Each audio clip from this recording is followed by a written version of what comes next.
Well, today marks 1 year since governments around Australia unveiled their initial responses to the landmark Disability Royal Commission. It was received poorly by the disability community, with many feeling the scale and urgency required just wasn't there. 12 months on, advocates are still concerned, worried the Commission has vanished from public view and much needed systemic change is no closer than it was before. Evan Young here. The Royal Commission ran for more than 4 years, cost nearly $600 million and heard shocking evidence about violence, abuse, neglect and exploitation. Almost 10,000 people gave evidence. When federal and state governments started responding last July, many in the disability community felt let down. And a year on, the feeling hasn't changed. Many of the issues identified remain unresolved, without clarity on what action is being taken and when. And that uncertainty is really distressing for many people in our community. Sophie Cusworth, the CEO of Women with Disabilities Australia, says it's not good enough. We really needed to see immediate commitment from all governments to really bold and transformative change. And the responses and the pace of reform has fallen short of that. Ultimately, we need to know that all governments have taken seriously the really harrowing evidence that was heard. So what has changed? According to the last progress update released at Christmas time last year, one of the biggest has been an amendment to the Migration Act. Much of the rest of the update revolves around smaller items, such as reviews of various strategies and setting employment targets. Progress on bigger recommendations, such as the phasing out of segregated settings and the creation of a Disability Rights Act, is unclear.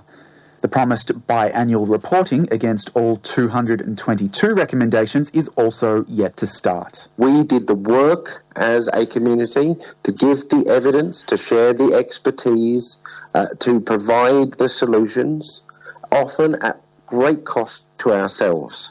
And in response to that courage and clarity, governments have fobbed us off. And that's not okay. Greens Senator Jordan Steele-John was instrumental in getting the inquiry set up in 2019. The government is obligated to work with the over 5 million disabled people in the Australian community and our families and those that support us, who are voters as well as citizens, to end ableism and discrimination. That's their job. A federal government spokesperson told the ABC it's taking the Royal Commission's recommendations very seriously and remains committed to working with the disability community and state ministers to create meaningful change.